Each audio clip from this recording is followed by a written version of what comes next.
Hi guys, it's Andy from Man City Fan TV. How is everyone today? Hope you're well. This is a big news roundup, and there's loads and loads and loads of news to get through today. So hopefully you stick with us.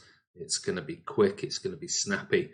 We've got absolutely tons to talk about. And if you have a look in the description, we're going to talk about Zinchenko proposing to his girlfriend, and Haaland rumours rear its head again. We'll talk about Martinez and as a possible replacement in the future for Sergio Aguero. Phil Foden and what's been said about him. The Otamendi Gundogan debate, and whether both of those should be dropped for Saturday's game against Palace. We've got a new sponsor, and it's not Cisco. We'll talk about Taylor Harwood-Bellis. Nice little article on him today. We'll talk about Catalonia and Pep Guardiola, and some of the Spanish media making out almost like taking the piss out of him, if I'm being honest. We'll talk about the Guinness Book of World Records, or the Guinness World Book of Records, whatever you want to call it. It just seems like any old joke can get in that this day and age, and this is the latest one on football world records. So yeah, a bit of a joke, but anyway, loads and loads, like I said, loads and loads to talk about today, and so we're going to get through them all as quickly as we possibly can. And we'll also take your questions and answers if you've got anything else that you want to talk about. But first things first, don't forget this morning we put out the preview with Palace and Opposition Fan Channel. So don't forget, go over and check that one out, because it was a really interesting chat talking to Ollie, and really nice guy, talking about everything to do with this weekend's game coming up. And we asked each other some questions about what we thought the score is going to be, what else is going to happen, the starting lineups, things like that. So don't forget, go over and check that out on the channel. So there you go. There's a quick thumbnail from this morning's and Palace versus Manchester City preview. And in there, I give my score prediction. Tomorrow, don't forget also, we're going to be putting out these this weekend's predictions video. And you'll be able to go over, have a look, and see what myself, Kiam, Martin, and also Ryan have predicted for this weekend's games. So that should be interesting. But anyway, let's see who is on today. Martin's on. Hello. Edward Denham's on. Hi, guys. Brad Niblock. Hi, Andy. Hope you're well. I'm good, buddy. How are you? Peppered Pig. Apparently Pep will have money to spend if he can get a non-homegrown player out. Yeah, well, that's always been the case. Peppered Pig. Brad Niblock. Granddad's in hospital. Got a blood clot in the leg, so probably surgery to remove. Sorry about that, mate. Iana Moran. Breaking news from the Metro. Breaking news from the Metro. What is that breaking news then, Iana Moran? Happy Thursday, everyone. Kiam is on. Mark the Blue. Hi, Andy and Blues. How are you, buddy? Rick Kazaritis. Kazarit, sorry. Says, hi, Blues. Hope you're all well. Down the ranks. We talk about, look out for the prediction league and see video tomorrow and see what people think about the score. Some interesting ones in there. A real mixed bag for the prediction video for tomorrow morning. So go over and have a watch of that one. Kiam says, sorry to hear about that, Brad. Iana Moran, it's that Pep will be given funds in January to sign a centre-back. Well, he might be given funds. I'm sure there are funds available if he really believes that he's not going to stick with the current sort of players at the moment. And I think if he really needs one, then I'm sure this fund's available. But it's the whole, when you buy in January, albeit Laporte being the exception, when you buy in January, it's quite difficult to pull any top class players in, certainly centre backs from the top teams around Europe, because most of them are already in the Champions League already, so they could be cup tied. They're already within their season, so I'll be very surprised if we actually splashed a ton of cash in January on anyone of significance, let's call it. Kiam says, I don't have a great feeling about this weekend. I know you clearly don't, mate, when I saw your score prediction. Martin, sorry, not been on lately, guys. Not very well at the moment. Don't worry, mate. Iana Moran, Andy, who is your preferred choice if we were to buy a centre back? Oh God, there's so many out there. I still, everything drives me back, and it still drives me back to Nathan Ake because of the value, because of his knowledge of the Premier League. There are other players out there. There's obviously Diaz and others, but still, for me, Koulibaly. We talked about it last night on the live vlog. 120 odd million quid for a 28-year-old. Not for me. I'll be honest with you, and I must admit, I've watched Napoli loads of times, and he's been all right. 122 million pound player. Nah, not for me. Diaz, yeah, okay, yeah, but I mean, how much money is that going to, there's rumours of 40, 50 million quid. That'll go far more than that. Because these players, potentially, before the January window comes around, will be signing extended contracts with their own clubs. We know that's going to happen. They're going to have another 3-4 years added to the contract. Suddenly, within that contract becomes a 120 million pound buyout clause. They're not stupid. If they know that City are desperate and potentially on the market for a centre-back, that's what, you do it. That's business. That's just the way it is. Skriniar, same thing with Skriniar. Same thing, Martin. If there's any sniffs that City are interested in spending big in January, they're going to try and commit a player. And that takes let's face it, it takes a player with big balls to turn around and say, no, I'm going to force a move in January to another club where I might not be first choice because Laporte's coming back. And don't forget that we've got Laporte coming back potentially in January. So, am I going to be guaranteed every single game? Possibly not. If we've got Laporte and Stones comes in and plays really well, or let's say a Harwood-Bellis or a Garcia or a Fernandinho or converted Walker plays really well, that's going to put more pressure on the person that you're actually buying. So I don't think January is a good window. So if I had to take anybody in January, I'd still pick Nathan Ake, but that's just my opinion. Centre back for me, either Ake or the lad at Leicester looks good, 50, 60 million. And I'd probably go down that route. Soyuncu, I'll be honest with you, 8 games into the Premier League season, really? I'm not going to buy a player. I wouldn't buy a player personally just on 8 games. Iana Moran, we could go for Alderweireld in January if we stuck 20 million, we'd get him.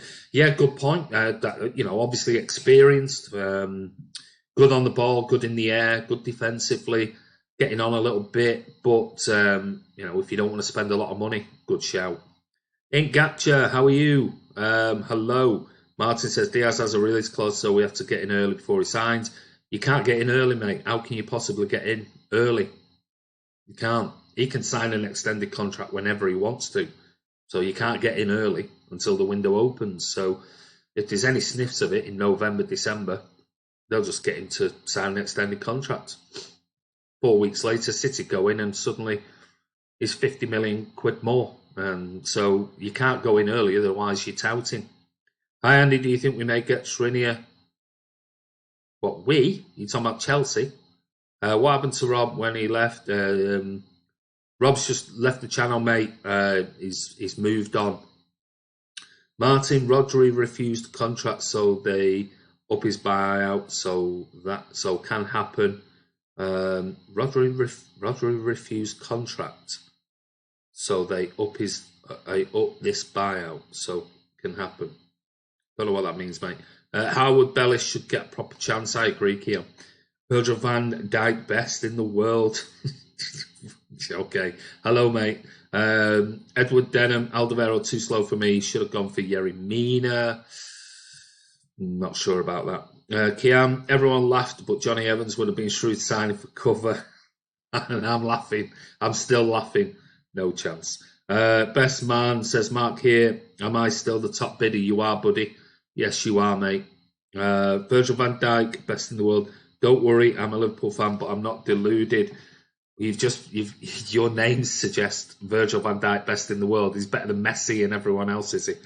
Okay. Hi, Andy, guys. Hi, Bernard. Virgil says, just love the lovely long-haired Dutchman. Sounds like you've got a bit of an obsession, mate. Martin says, Atletico wanted Rodri to sign a new contract to up his buyout, but he said, no, well, that's exactly what I just said. I said sometimes it takes somebody with balls to go, no, I'm not going to do it.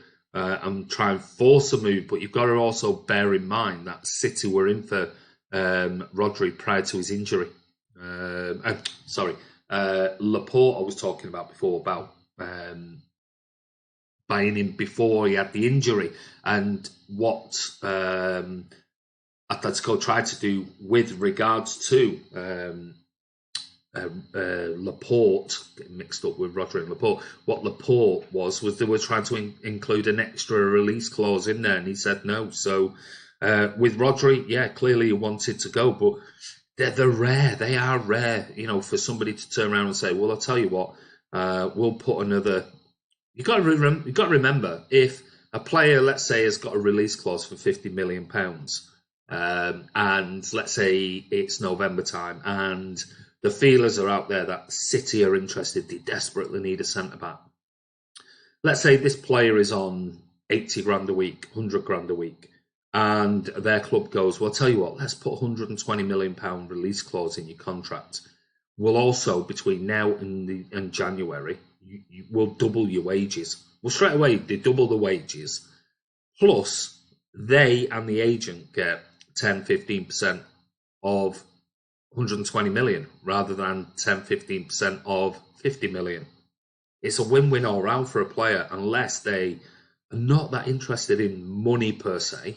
So you come across that type of thing very rare. It's very rare for a player to do that.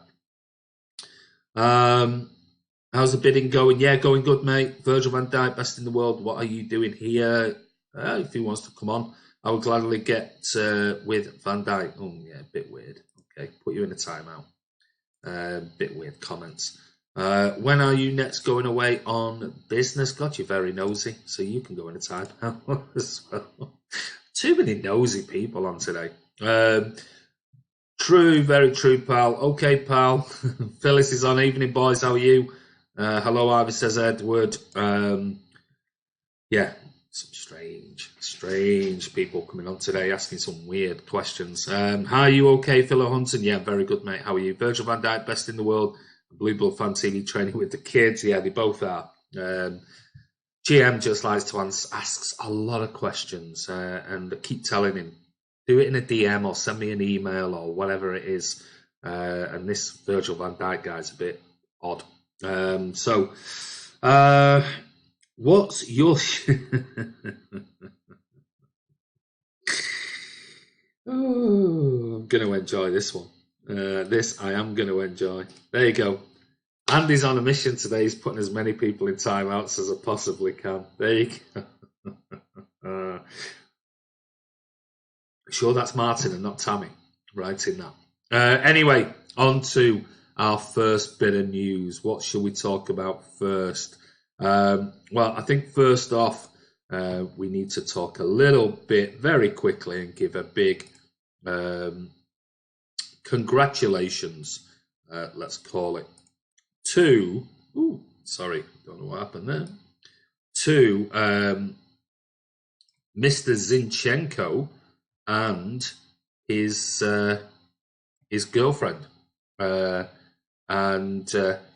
that PC was talking to on his interview, which was where he went absolutely crazy after Ukraine qualified. And as we know, that's his girlfriend, and he proposed to her on the pitch with 100 or 200 red roses, and she's actually accepted. So congratulations to Alexander Zinchenko.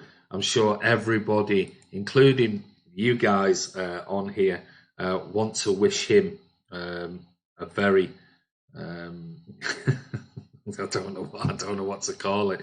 Let's say congratulations and well done, you lucky bugger. Maybe that's what you all want to do. I don't know, but he's certainly pulled a nice one there. But anyway, congratulations, Zinchenko. I'm sure it's nothing to do with the money and the fact that he's a footballer. And there's some of the brilliant photographs of her. She comes quite often to. I've got to be very choice with my words here, haven't I? She's often seen in Manchester at his apartment. But anyway, Liverpool versus Manchester United 3-1. You reckon, Philip Hutton? United to beat Liverpool. It's just 3-1. Okay, well, it is at Old Trafford, mate. It's ages since we talked about food. I'm Marvin. I'm doing. I don't know what I'm doing tonight. I'm doing some fajitas. I'm doing fajitas tonight. So I don't know what you're having either. Chippy, chips and gravy, chips and curry sauce, chips, rice and curry, pie. Are you making something? Bernard Deneen, 11 shoes, 10 slippers. Nice tea. Yeah, nice tea. What's a timeout? A timeout's where people go and sort of train with the kids for a while. And what we do is, if they get a little bit cheeky on the channel, or they go and spend some time there, and we just make sure that they chill out at the end of the day. Next bit of news we've got is a game coming up, and this is all about Haaland, and this is the news today. Well, not today, but I mean it's been around for over and over and over again. And this one today comes from mcfcextra.com, and they brought it up again. And this is the race for the £50 million rated Salzburg starlet, and that is Erling Haaland. As we know, he is the son of ex-Man City midfielder Alf Inge Haaland, and he's obviously scored quite a lot of goals this season. He's got 18 goals in 11 games so far, but a certain newspaper report claims that the 19-year-old is unsurprisingly being targeted by Real Madrid, Barcelona, Man United, amongst other suitors, including Manchester City, who had scouts in attendance earlier this month to monitor him at Anfield in a dramatic 4-3 victory, which Haaland came on from the bench. And this newspaper's closed their exclusive, they claim, article with a substantial quote from an unnamed Etihad source. So I don't know how that works. This is a newspaper closed their exclusive article with a substantial quote from an unnamed Etihad source. I mean, make that up how you feel. We feel we would stand a good chance of getting him if we put something on the table to his club. We like his age and his link-up play. He would have watched the club a lot as a very young boy. According to the exclusive, Red Bull Salzburg would be looking to take around £50 million for him, but would be reluctant to sell in January, and this is the problem. I don't know about this one. I think he's got a current deal that runs out in 2021, so he's not got that much left on his actual contract. So, but really, I can't see it. I'll be honest with you. I'd be very, very surprised. He's done all right, but it's like Soyuncu. this is 8 games into a season.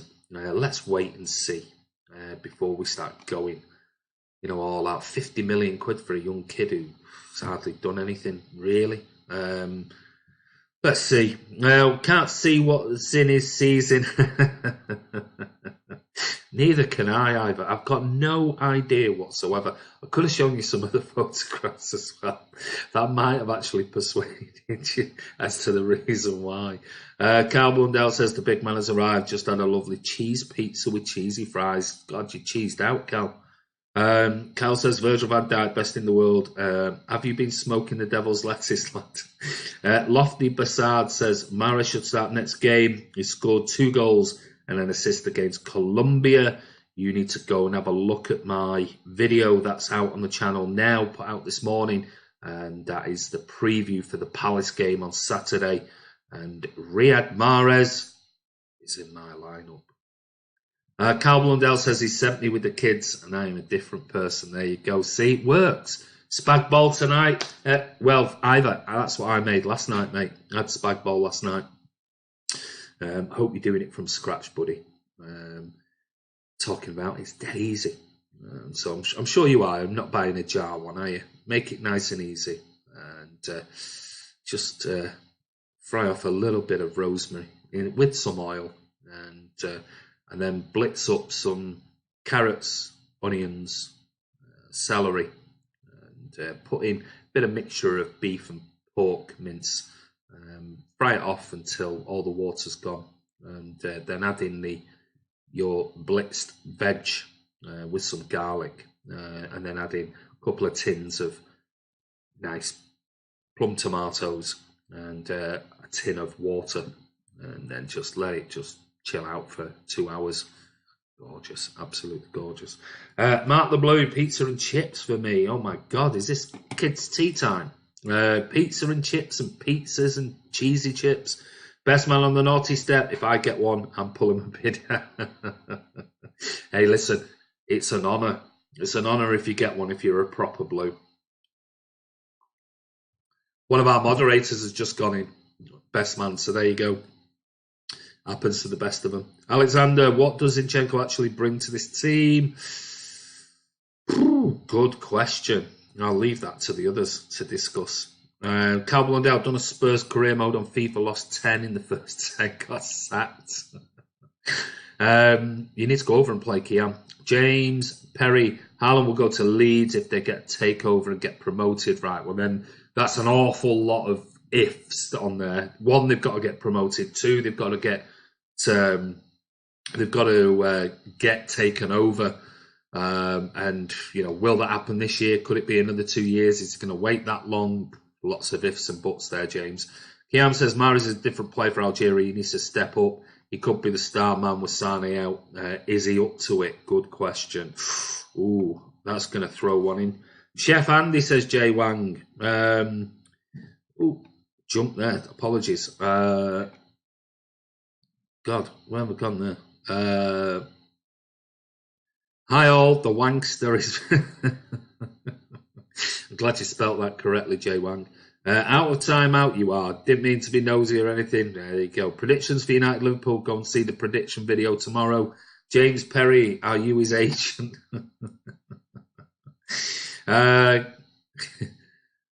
Jay Wang, how are we all? Phyllis says, I'm off to the Swamp on Sunday, Andy. Best pal's birthday and he's a proper red. Meet the girls later in town for a meal. Ooh, I hope there's some showers somewhere that you can go. I hope you're staying in Manchester. You can nip into the hotel room and go and have a quick shower once you get out of there. Phew, dirty place. When's your next quiz? Not until next international break, I think. I'm not sure. We've only just done one. James Perry Edward, he's a Leeds fan and has said he wants to play for them.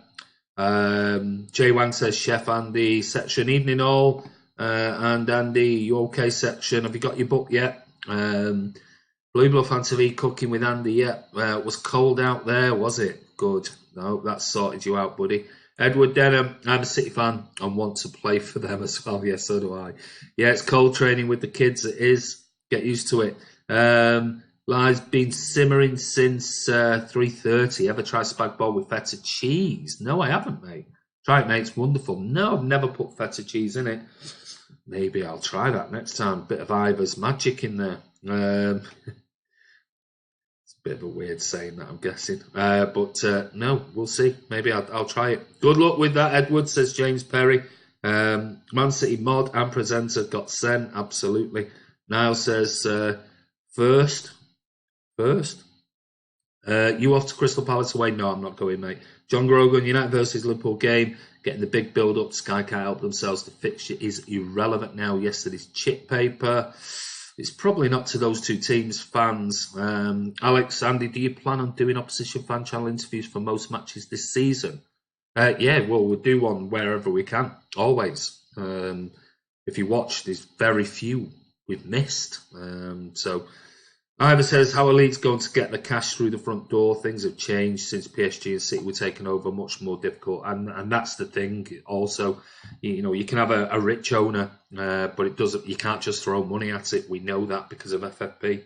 Brian Gardner, hi Andy, hope all is well. Yes, thank you, mate. When is the next international break? I think it's November. Not yet, Andy. I expect it tomorrow. Always a bit late getting out to the villages. I know what that's like. Kiam, Ivor wearing Ole's at the wheel t-shirt. A bit of Ivor magic. Martin says, I'm on smiles and nuggets. Oh my God. What is it? It's not very healthy, that type of stuff. Carl Blundell, Haaland probably doesn't even know what the championship is.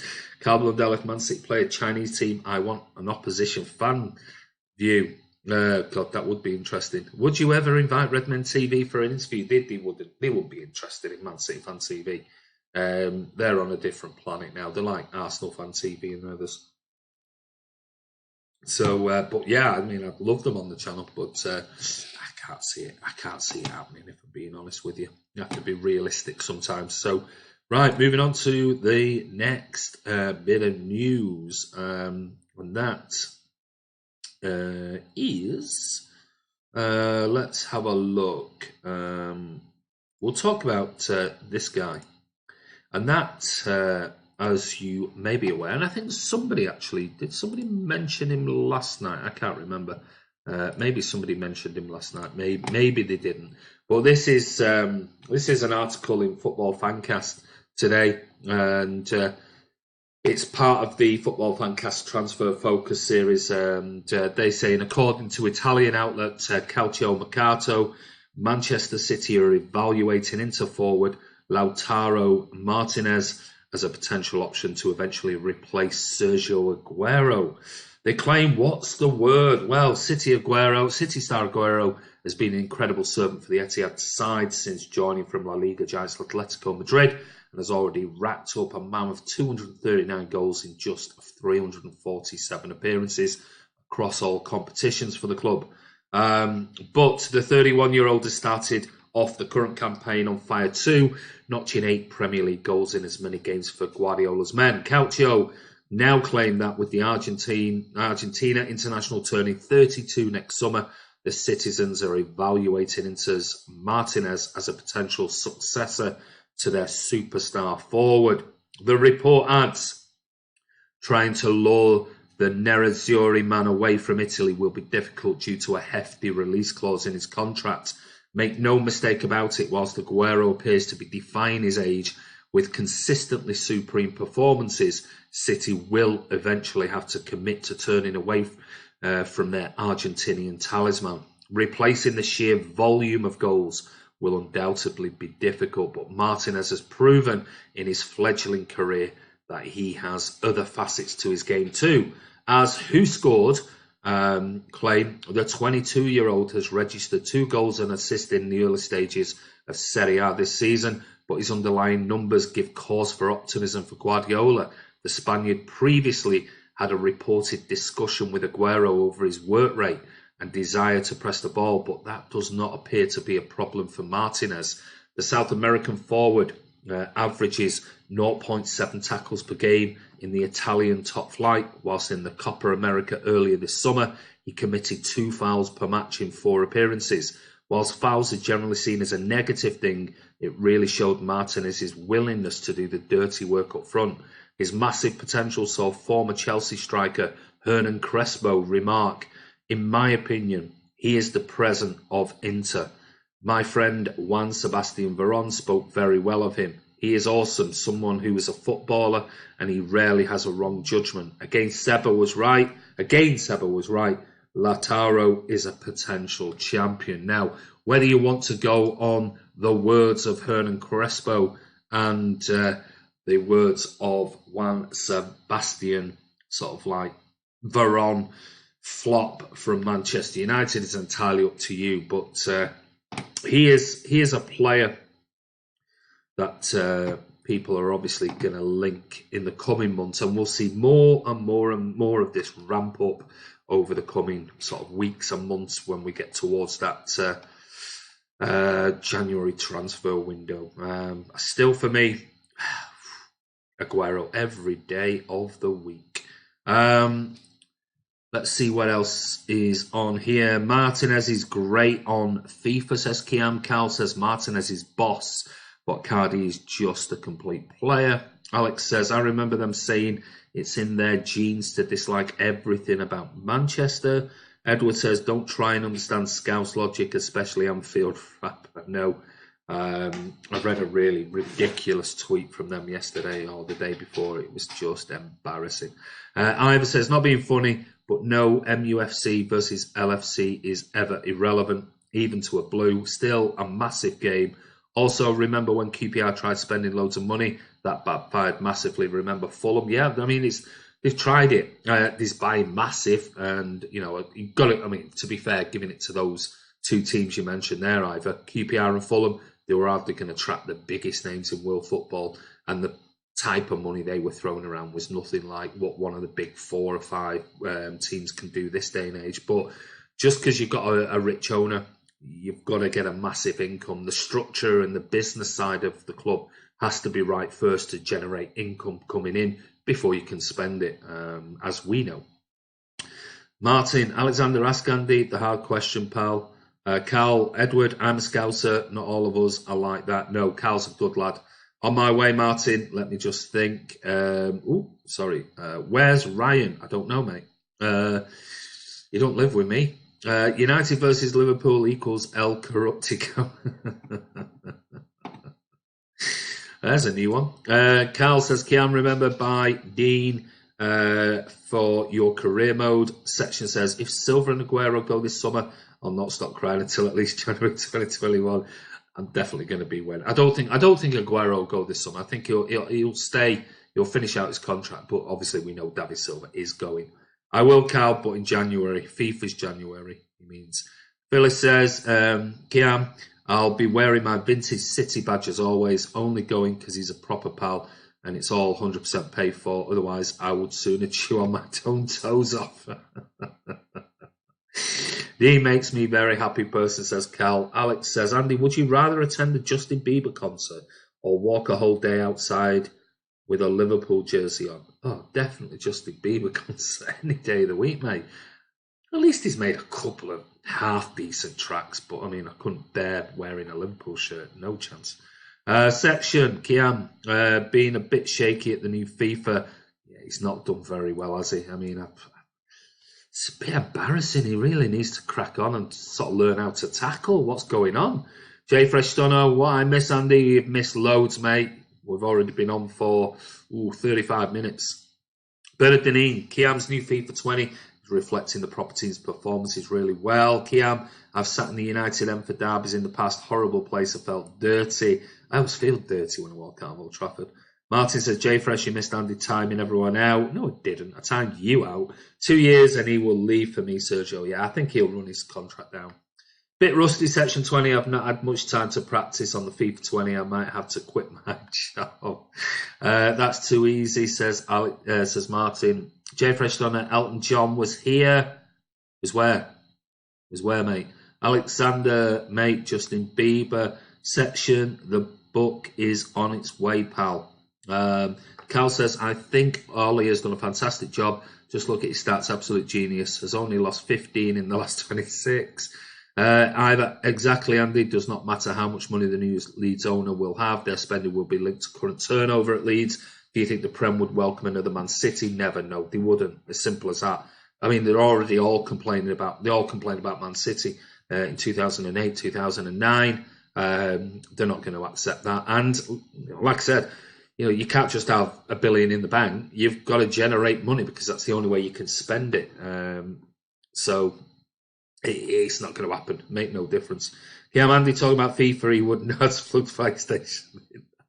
I wouldn't. I'm just a casual observer, Kiam. I'm just a casual observer with being objective with what I see. Edward Denham, Carl, would you take Sir Arsene Wenger? Oh God, Saskatoon. Yeah, I forgot you're in Saskatoon, mate. Bet it's getting a bit cold there now. Who would VAR favour in the United versus Liverpool game? Oh, definitely Liverpool. Liverpool, we know John Grogan are just the FA's sort of lapdog, aren't they?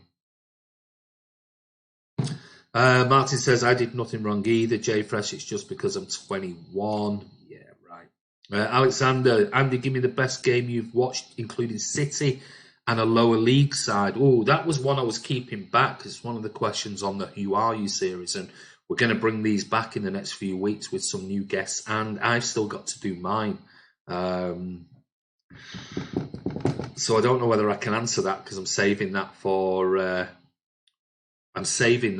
Well, that first part of your question, best game I've ever watched, including City. I'm going to save that for the Who Are You. The lower league side I used to follow in the mid-90s because I lived up in High Lane and my local pub was the Robin Hood pub close to where I lived, and in there was full of City fans and Stockport County fans, and I went on a year with obviously going to City, but I also followed County as well wherever we could. So we used to have City fans trips out following County, and it was the year that they went on the run to the semi-finals of the League Cup, and probably the best lower league side or game. I'm not sure what you mean with that one, but I would say that year following County was brilliant, all over, and went up to the leg at Middlesbrough when they lost, and it was the days of Super Kevin Francis and everyone, and that was I really enjoyed following them.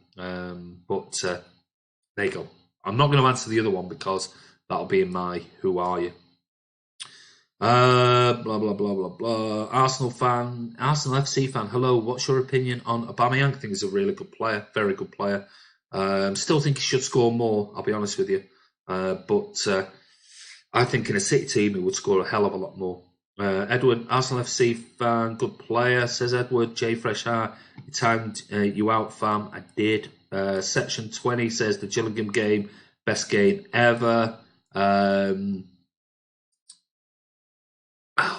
don't know about that one, but I think it's each to their own. Arsenal FC fan, think he's second best striker behind Aguero. You reckon? He's right up there. He's a very, very good, talented player. And only a couple of years ago, I think I was talking on social media forums about the possibility of getting PEA to City. Gillingham, I meant to type.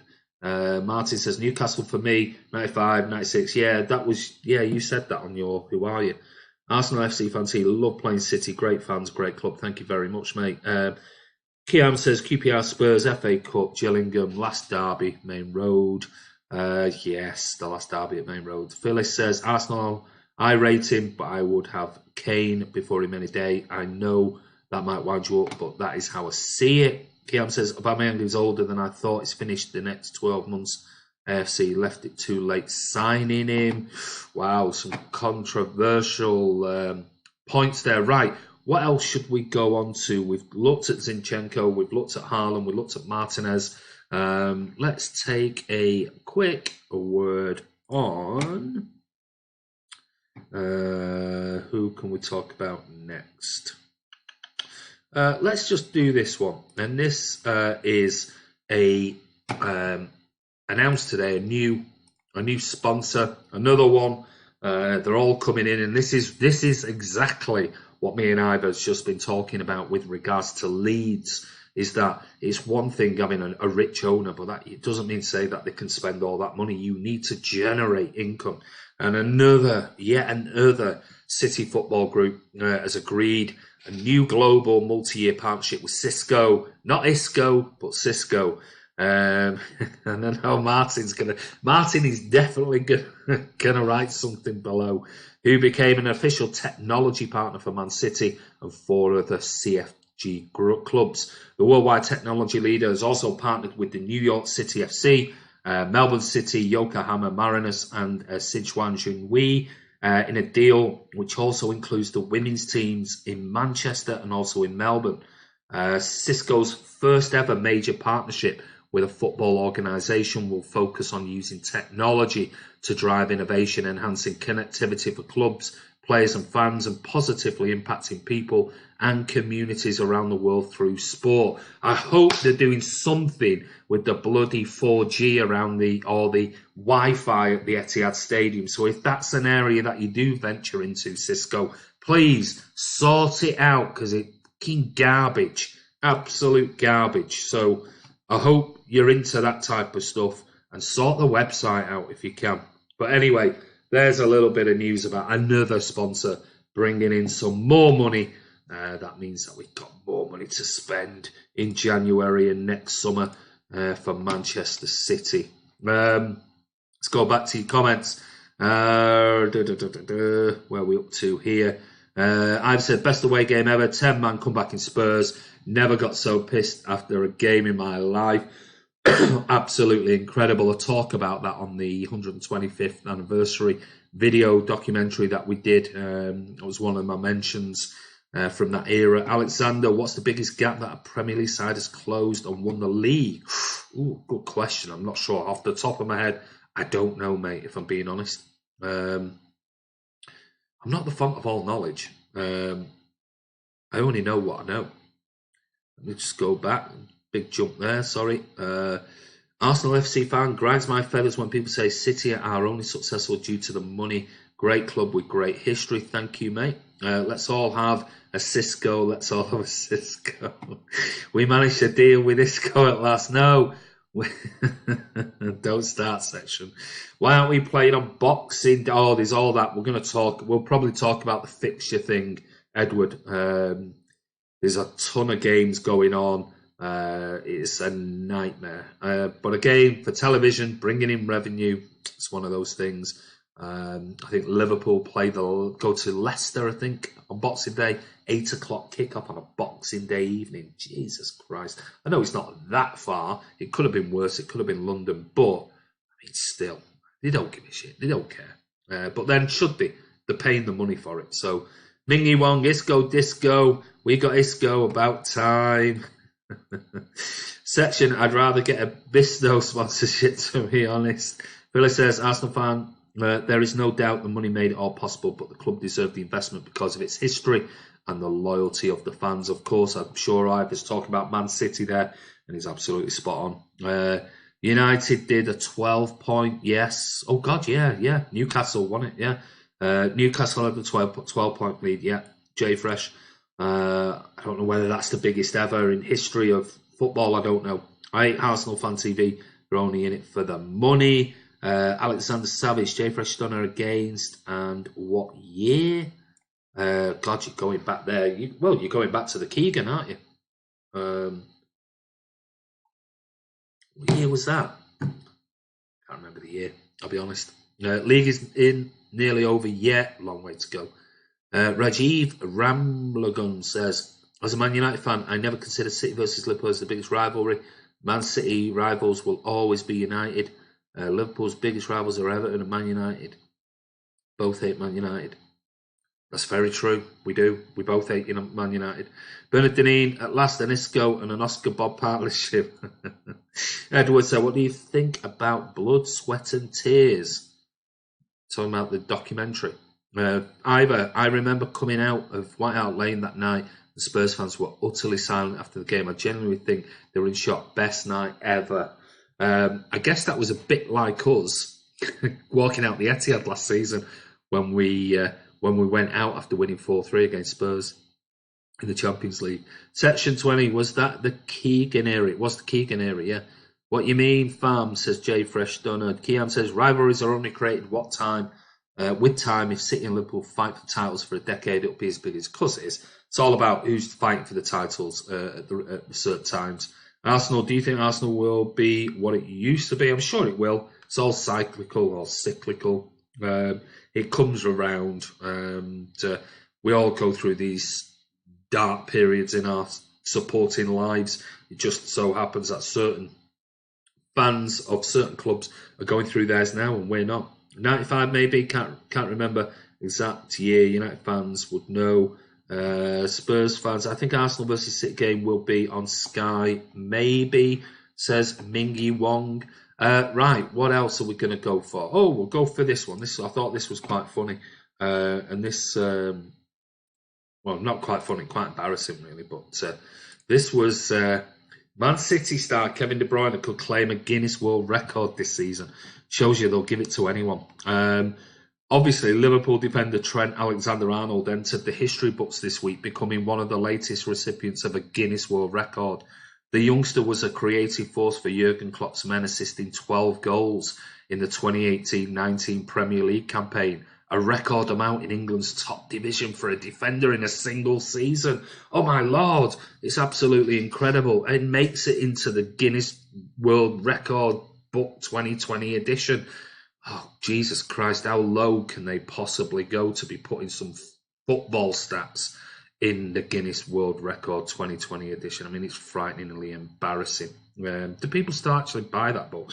The Belgian, Kevin De Bruyne, has been in form of his life this season and may have a place reserved for the 2021 record book if his impressive performances continue. De Bruyne has chipped in with 8 assists after just 8 games of the season, meaning the Premier League assist record is well within his sights. The 28-year-old is currently averaging 1.21 assists per 90 minutes, meaning the record is definitely achievable. But I don't know. At the end of the day, I mean, does anybody care about some random Guinness World Record, blah, blah, blah, blah. The City star has already set one Premier League milestone this season, becoming the fastest player to reach 50 assists, reaching the landmark in just 123 matches. 18 matches quicker than the previous record holder, and that was Mesut Ozil. So, you know, Jesus, I mean, they must be dragging stuff up at the moment. Must be dragging stuff up at the moment if they're having to try and fill the Guinness World Record 2020 book with the most assists in football. I mean, Jesus Christ, it's absolutely embarrassing. But anyway, it is what it is.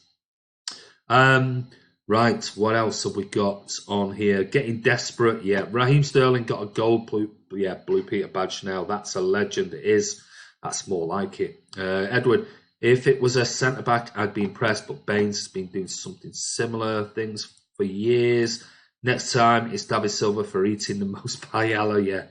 That's how low they'll go. Ivor, why Millwall? Alex Ivor says, as fans get older and new fans come to clubs, rivalries will always change, except when playing Millwall. Even I will put my gloves on for them if I ever play them again. Hate them with a passion. Ooh, especially because we've also, City fans have also got a bit of an affiliation with West Ham. And that doesn't help either. So, what else are we going to go on to? We are going to talk about, this was from today, this was from the Football Mank Cave, and this was all about Gundogan and Nicolas Otamendi, and it says 2 out of 4 Man City players that should be nowhere near the starting 11 against Crystal Palace, and it's saying City have suffered some pretty unexpected losses recently. Some players haven't been performing to the usual standard. The Football Man Cave picks out a couple who should be dropped or rested. And before you continue reading, I'm not saying these players should be dropped for good. I just think Guardiola should look at his options, his opinions, and a little bit more. Yes, there's been injury after injury at the Etihad. However, he does have backup players and plans that he could put into place. It's unfair to pick on the defence at City because of the limited options Pep has. However, it comes to something when Fernandinho, usually a midfielder, gets a higher player rating than all of the defenders. Therefore, I had to pick out a couple of underperformers from the back, and the first one is Nicolas Otamendi. He needs a rest. Fans will have to see if he's improved over the international break. However, in his last game against Wolves, he wasn't very effective at all. He looked a little all over the place and like he was lost. That's why Guardiola needs to give someone else a chance. The other one is Ilkay Gundogan. Don't get me wrong, he said. He looked neat and efficient against Wolves. He just didn't contribute much to the game. He's another player who needs a break. Fans will be interested to see him back in action after the international break. However, his performance isn't entirely his fault. The injuries at the Etihad are a problem. And it goes on to talk about the possibility of Rodri and Fernandinho swapping positions, the fact that Phil Foden should come back into the Man City squad. So what are your thoughts? Here's the question to you, for Saturday, should Gundogan and Otamendi both be dropped? A simple yes or no, and that will be it, rather than a big statement. Should they be dropped? Both of them I'm talking about. Yes or no? So while we're going back, I'll just have a look. Leeds and Millwall hate each other. See it in a documentary, they were fighting each other. Andy, who do you think has the best away support currently in the Premier League? City not included. City. I don't know. Currently, I mean, it's hard to just say currently because we're only 8 games into the season. Wolves were pretty decent. I'll give Wolves a big shout out. They sang constantly the other week at the Etihad, so they did really well. I've heard Crystal Palace fans very, very good at the Etihad. So it's hard to sort of say right now, but certainly Wolves were excellent. Definitely good the other week. What is the Football Man Cave? It's an article. It's an online article, mate. That's written by people from Manchester. Palace will be a tough game. It will. It's Rio Ferdinand's arsehole. Come on, United, says James Richardson. Man United will lose badly. One of the worst teams in the league. Never underestimate an Old Trafford referee, Cal. There is hope. Phyllis says, Alexander Savage, Wolves, City, LFC, United, Sheffield United, all are brilliant away followings. You'll always find most passionate away from home. It's always better. It's absolutely always better away from home. There's no doubt about it because it's a collective unit on the road and against a bigger audience, bigger crowd. So there's that underdog thing. So it's always better. You only have to. I mean, Cal, you heard us at Goodison Park. I mean, it was non-stop. So yeah, I mean, Wolves were really good. Leeds, yeah, I agree with that. United fans, they gave it loads last season, definitely. Mark the Blue says yes. J Fresh Stunner says yes to the question, should Otamendi and Gundogan both be dropped for Saturday? Jerry Gow, yes. Phyllis, yes. Section, yes. Cal, yay, but no. Pogba, no De Gea, no Rashford. You're talking about something else. Both should be dropped. Ilkay, yes. The General, no, says Scott. Anuj says yes. Alexander, big yes for dropping those two. Edward, Sheffield United have good away support. They do. Section, I'd drop Gundogan before the General. To be fair, Kiam, we should judge away support when these clubs have had bad times. Yeah, and that's always the thing as well. You get a lot of these clubs that come up into the Premier League, and obviously it's exciting. So you get that. Palace are great away fans. They are. They just don't travel in big numbers. Yeah, I mean, last season the Palace fans were superb, absolutely brilliant. It's one of the ones I mentioned, along with Wolves in particular. Very, very noisy support. Mingy Wong, huge yes to both Otamendi and Ilkay. Away days always fun. They are. They're great. They're great going on away days. Absolutely brilliant. Right. What else are we going to talk about? Let's have a little talk about. Let's talk about Taylor Harwood-Bellis. There's a nice article today written in the MEN by Stu Brennan, and it's talking about Taylor Harwood-Bellis on his crazy and heartbreaking Man City breakthrough year, and it's an exclusive by Stu Brennan in the Manchester Evening News. And the sort of tagline says, Stockport-born starlet reflects on his debut, the away end at Everton, his granddad's heart-rending final words, and his relationship with his twin sister and basketball ace, Bex. And it says in here, excuse me, Taylor Harwood-Bellis knows exactly where he was when Sergio Aguero's famous title-winning goal hit the back of the QPR net. He was going crazy with some of his teammates from the Man City under-10s and his cousin Danny at the front of the Etihad Stadium's family stand. Fast forward 7 years and the modest Stockport lad is training alongside Aguero in the first team squad and making his debut in the same team as another of his boyhood heroes, David Silva. Fast forwarding seems to be what Harwood-Bellis has been doing for the last year, to the point that he has found a little bewildering at times. But he knows that, and while he has made a breakthrough, there is a long road ahead. In the summer of 2018, he was a raw-boned 16-year-old just looking forward to his first season at under-18 level. Then an injury into England under-17 captain Joe Lautaro saw him promoted to the under-23s, and he seized his chance with a series of commanding performances as the Blues reached the FA Cup Youth final and had a good run in the Checkatrade Trophy. That opened up a chance to join the first team squad for the summer tour of the Far East, and again the defender stepped up and took his opportunity. The death of his granddad Dave Bellis cast a dark cloud over a bright moment in his career, and the fact that the funeral coincided with the last training session before City flew to China had the teenager worried, torn between his family and obviously a very huge chance. And he said, I found out I was on the list for the tour just as I started training with the first team when they first came back. I went in to see the manager because the last training session clashed with my granddad's funeral, so I wanted to ask permission to miss it.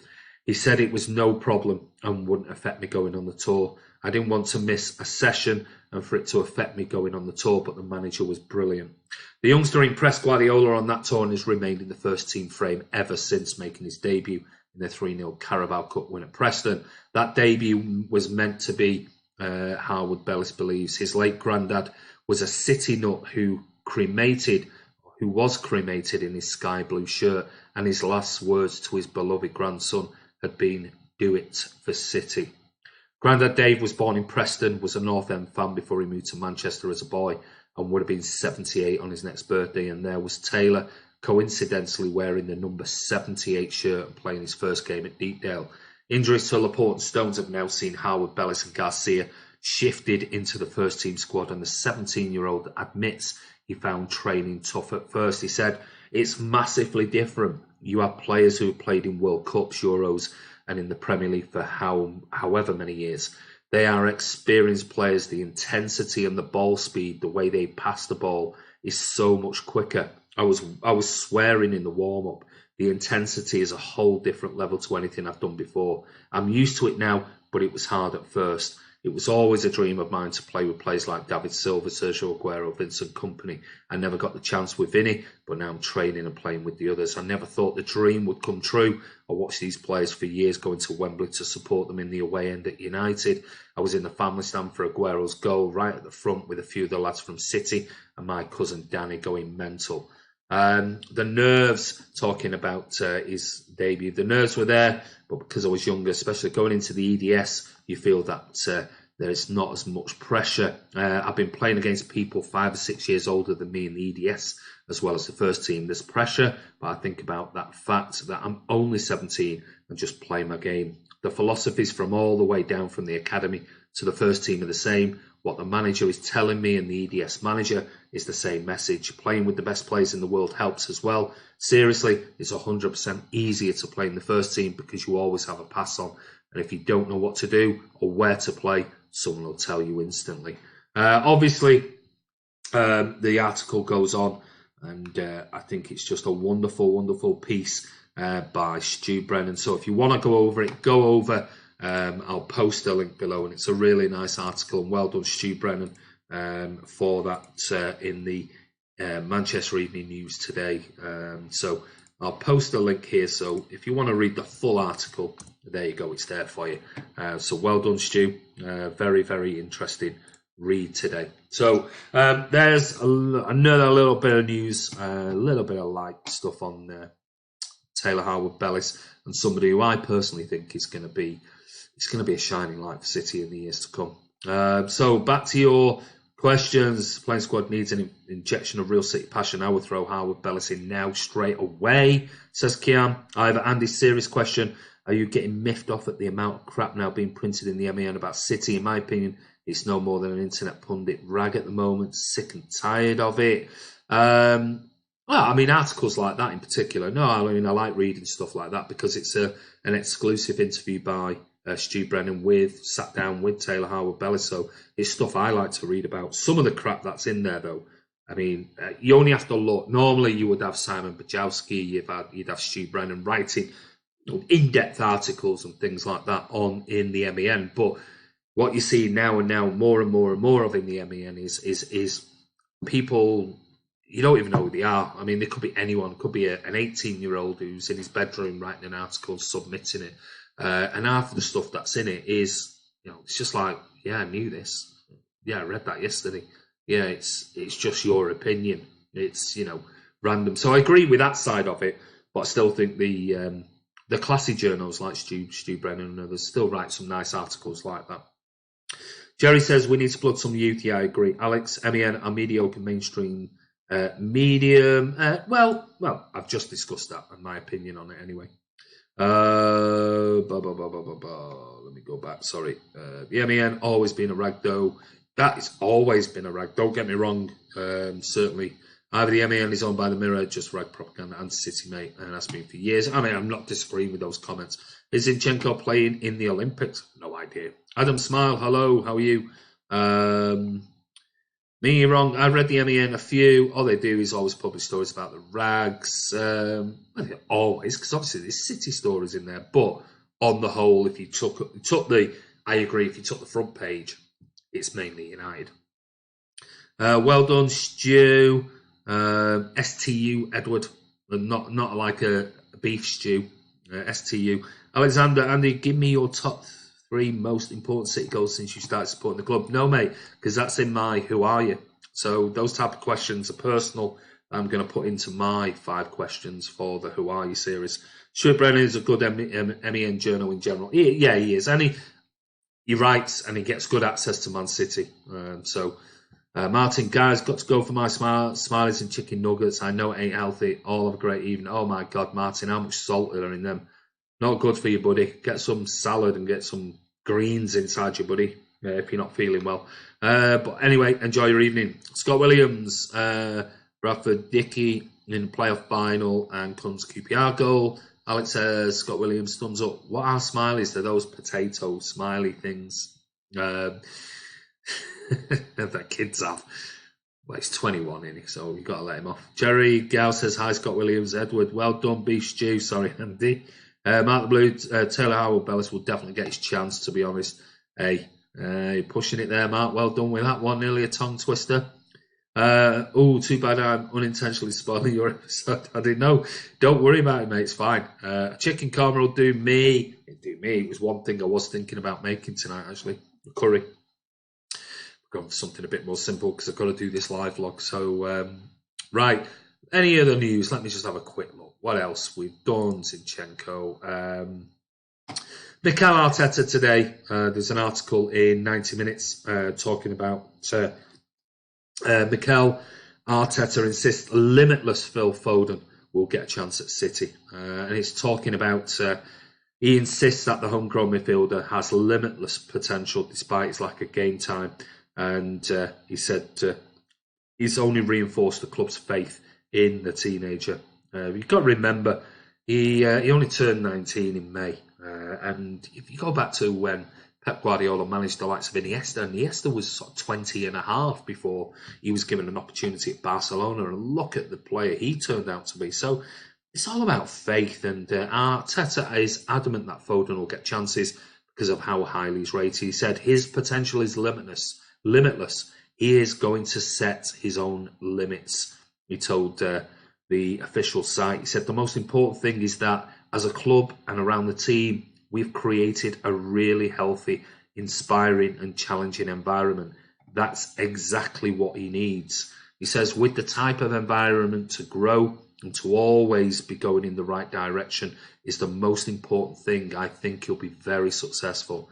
And obviously you had the comments about Pep Guardiola saying he won't sell him for 500 million quid. Yeah, I mean, it's good to see that our potential future manager in Mikel Arteta. Sorry, Cal, about that, mate. But he's speaking in the right sort of terminology when it comes to Phil Foden. And I'm sure Phil Foden totally understands and gets it because he's been at the academy for so long. That type of terminology and philosophy will be given to each of the player age groups as they progress. So it'll be nothing new. It might be new to some of the journals who want to write, glorified sort of dramatic articles about Foden and have a comment and say about Phil Foden should be playing, should go on loan, things like that. Listen, Phil Foden's been in the Man City academy level, progressing through. That philosophy will be absolutely instilled with him. He'll totally understand it. There'll be the odd ones like Jadon Sancho, who decided that he still believed in his ability more than the Pep philosophy and opportunities that might have been on offer. But I've got no concerns about Phil Foden whatsoever. None whatsoever. Finally, just a little bit of political stuff, I'm guessing. And that is the fact that, yes, there's been Guardiola lies, according to a Spanish newspaper, in attack on the evil character at Manchester City. Is it any surprise which newspaper actually published this? It was obviously inevitable that Guardiola would speak out in support of those jailed in Catalonia over the past week, and it was just as inevitable the Man City manager would face a mixture of criticism and praise for doing so. Wednesday saw calls for Guardiola to leave football behind and move full-time into politics, and Thursday sees an astonishing attack from Marca. Surprise, surprise. With the headline reading, Guardiola lies, the Spanish newspaper makes clear the slant from the off. The journalist Manuel Julia says he feels insulted by the manager's comments, and not for the first time. So what did Guardiola actually say? Well, in a video released to BBC, AFB and put on social media, the City boss spoke of human rights not being respected in Catalonia and of Spain experiencing an authoritarian drift. He added that the anti-terrorism laws are being used to persecute dissidents and that even artists are having their freedom taken away. Spanish authorities were accused of repression due to the way they dealt with Catalonia independence movements. The video ended with Guardiola urging those involved to sit down and please talk. So it's interesting because, it's a double-edged sword because we all support it. We know, obviously with the yellow ribbons, and don't be surprised if that comes back out again. We were at Wembley, early last year, and I gave out 3,000 yellow ribbons to Man City fans in support of Pep Guardiola. At the time, he was getting a load of grief from the media about being hypocritical and things like that. But what it does do is somebody who's passionate about his country, his fellow people, about politics, not just football. And because he uses the word repression and things like that, what that does lead to on the flip side of it, and I guess by Pep being so vocal about and passionate about things like freedom of speech and, repression, what that opens you up to, and we have to accept that, and Pep has to, is your Nick McGeechans, your Nick Harrises of this world, your Rob Harrises, and all of these people who write about human rights within the Gulf region, the MENA region. And obviously they've come out saying how hypocritical, just because it's his country, he wants to shout from the rafters, but he don't say anything about his owners' repression in the Middle East. And so it's one of those things that, there's no right or wrong. I think we just have to support him if you want to support him, disagree with him if you want to disagree with him. But I thought I'd just put that out there. That's Marca again, having a pop at City, driven by, just like builders in Germany, driven by your Real Madrid presidents and, Senor Tabas and everyone else. But anyway, limitless potential for survival with brilliant Emmy and Story. And do you buy your milk by the bag? First rule of food is it doesn't go off in 3 days. Don't eat it. Zero nutritional value. Basis Blues, have a good time, Scott. Kiam, that's true. I'm definitely going now. Yeah, I'm going now, guys. Take care. Hope you've enjoyed today's massive big roundup. Don't forget, please don't forget, go and watch the video with the Palace preview that I did this morning. It's on the channel. And also what you can do tomorrow morning, go and watch the prediction table, the prediction league video. That'll go out first thing in the morning, and what you'll be able to do is see the predictions done by myself, by Kiam, by Martin, and also by Ryan, as my lad comes in from teaching. Check out the video first thing this morning, and what we'll do is we'll be back tomorrow, and we'll do some more videos. There'll be another live vlog coming out. Don't forget, on Saturday there'll be more videos coming out, and on the preview for the Palace game. So what you need to do is you need to make sure that you check in. We'll be in a couple of hours beforehand. We'll be giving you the build up to the game. We'll be giving you the live team news, and also what we'll also be doing is sorry, somebody's at the door. We'll be giving you post-match reaction and things like that. But anyway, this is Andy from Man City Fan TV. Don't forget to subscribe, hit notification, and